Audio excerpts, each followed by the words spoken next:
मेरे प्रिय आत्मन, प्रेम क्या है? जीना और जानना तो आसान है, लेकिन कहना बहुत कठिन है। जैसे कोई मछली से पूछे कि सागर क्या है, तो मछली कह सकती है यह है सागर, ये रहा, चारों तरफ वही है। लेकिन कोई पूछे कि कहो क्या है, बताओ मत, तो बहुत कठिन हो जाएगा मछली को। आदमी के जीवन में भी जो श्रेष्ठ है, सुंदर है और सत्य है, उसे जिया जा सकता, जाना जा सकता, हुआ जा सकता, लेकिन कहना बहुत मुश्किल है। और दुर्घटना और दुर्भाग्य यह है कि जिसमें जिया जाना चाहिए, जिसमें हुआ जाना चाहिए, उसके संबंध में मनुष्य जाति 5-6 हजार वर्ष से केवल बातें कर रही है। प्रेम की बात चल रही है, प्रेम के गीत गाए जा रहे हैं, प्रेम के भजन गाए जा रहे हैं, और प्रेम का मनुष्य के जीवन में कोई स्थान नहीं है। अगर आदमी के भीतर खोजने जाएं तो प्रेम से ज्यादा असत्य शब्द दूसरा नहीं मिलेगा।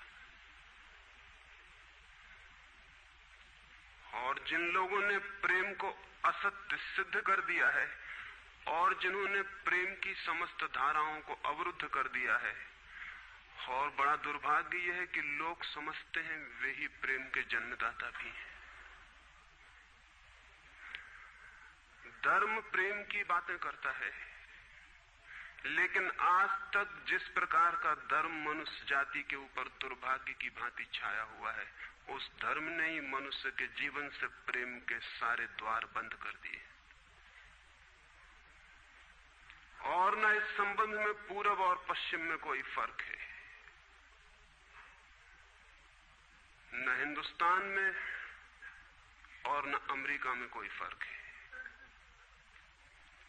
मनुष्य के जीवन में प्रेम की धारा प्रकट ही नहीं हो पाई,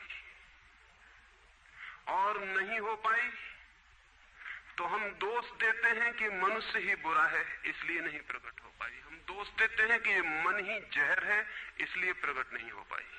मन जहर नहीं है,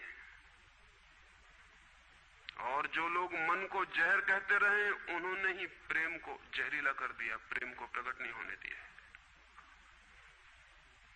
मन जहर हो कैसे सकता है? इस जगत में कुछ भी जहर नहीं है। परमात्मा के सारे उपक्रम में कुछ भी विष नहीं है, सब अमृत है। लेकिन आदमी ने सारे अमृत को जहर कर लिया है, और इस जहर करने में शिक्षक, साधु संत और तथाकथित धार्मिक लोगों का सबसे ज्यादा हाथ है।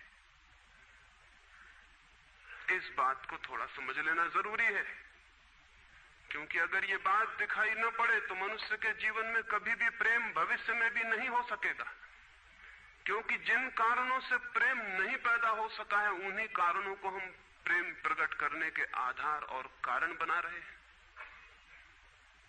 हालतें ऐसी हैं कि गलत सिद्धांतों को अगर हजारों वर्ष तक दोहराया जाए तो फिर हम ये भूल ही जाते हैं कि सिद्धांत गलत हैं, और दिखाई पड़ने लगता है कि आदमी गलत है, क्योंकि उन सिद्धांतों को पूरा नहीं कर पा रहा है। मैंने सुना है एक सम्राट के महल के नीचे से एक पंखा बेचने वाला गुजरता था और जोर से चिल्ला रहा था कि अनूठे और अद्भुत पंखे मैंने निर्मित किए हैं। ऐसे पंखे कभी भी नहीं बनाए गए, ये पंखे कभी देखे भी नहीं गए हैं। सम्राट ने खिड़की से झांक के देखा कि कौन है जो अनूठे पंखे ले आया। सम्राट के पास सब तरह के पंखे थे, दुनिया के कोने कोने में जो मिल सकते थे। और नीचे देखा, गलियारे में खड़ा हुआ एक आदमी, साधारण 2-2 पैसे के पंखे होंगे, और चिल्ला रहा है कि अनूठे, अद्भुत। उस आदमी को ऊपर बुलाया और पूछा कि इन पंखों में क्या खूबी है, दाम क्या है इन पंखों के? उस पंखे वाले ने कहा कि महाराज, दाम ज्यादा नहीं है, पंखे को देखते हुए दाम बहुत कम है, सिर्फ 100 रुपए का पंखा है। सम्राट ने कहा 100 रुपए?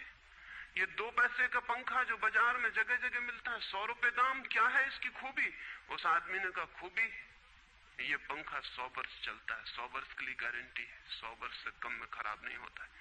सम्राट ने कहा इसको देख के तो ऐसा लगता है कि सप्ताह भी चल जाए, पूरा तो मुश्किल है। धोखा देने की कोशिश कर रहे हो, सरासर बेईमानी, और वो भी सम्राट के सामने।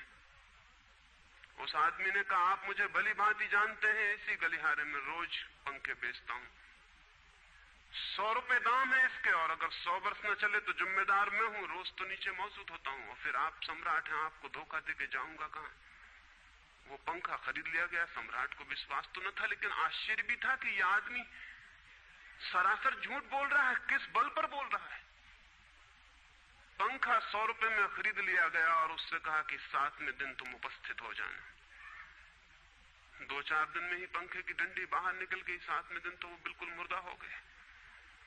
लेकिन सम्राट ने सोचा कि शायद पंखे वाला आएगा नहीं, लेकिन ठीक समय पर 7वें दिन वो पंखे वाला हाजिर हो गया। उसने कहा कहो महाराज। उन्होंने कहा कहना नहीं, ये पंखा पड़ा हुआ है टूटा हुआ, ये 7 दिन में ये गति हो गई, तुम कहते 100 वर्ष चलेगा। पागल हो या धोखेबाज क्या हो। उस आदमी ने कहा कि मालूम होता है आपको पंखा जलना नहीं आता है, पंखा तो 100 वर्ष चलता ही, पंखा तो गारंटीड है, आप पंखा जलते कैसे थे। सम्राट ने कहा और भी सुनो, अब मुझे ये भी सीखना पड़ेगा कि पंखा कैसे किया जाता है। उस आदमी ने कहा कृपा करके बताइए कि इस पंखे की गति 7 दिन में ऐसी कैसे बना दी आपने, किस भांति पंखा किया। सम्राट ने पंखा उठा के करके दिखाया कि इस भांति मैंने पंखा किया है। उस आदमी ने कहा समझ गया, भूल, इस तरह पंखा नहीं किया जाता। सम्राट ने कहा और क्या रास्ता है पंखा जलने का। उस आदमी ने कहा पंखा पकड़िए सामने और सिर को हिलाइए, पंखा 100 वर्ष चलेगा, आप समाप्त हो जाएंगे लेकिन पंखा बचेगा।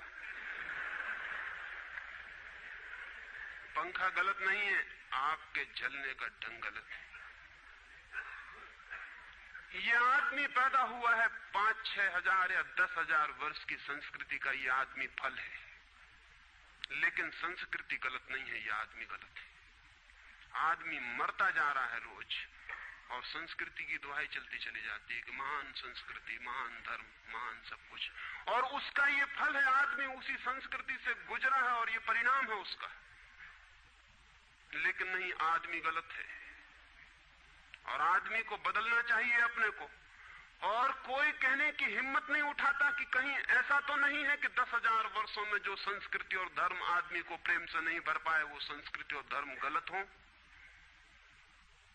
और अगर 10,000 वर्षों में आदमी प्रेम से नहीं भर पाया, तो आगे कोई संभावना है इसी धर्म और इसी संस्कृति के आधार पर कि आदमी कभी प्रेम से भर जाए।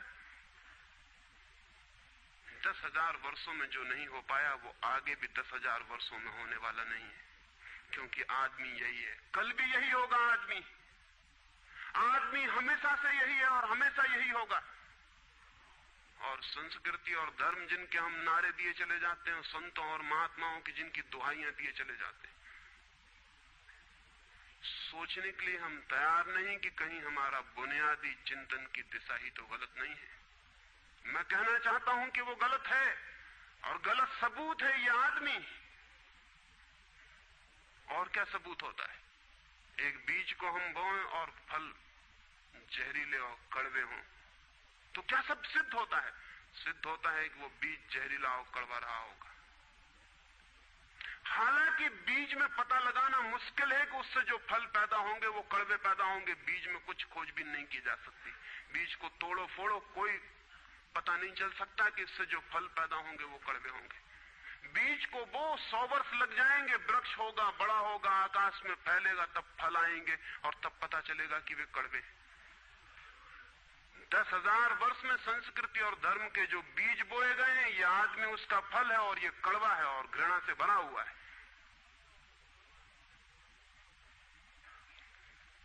लेकिन उसी की दुहाई दिए चले जाते हैं हम और सोचते हैं उससे प्रेम हो जाएगा।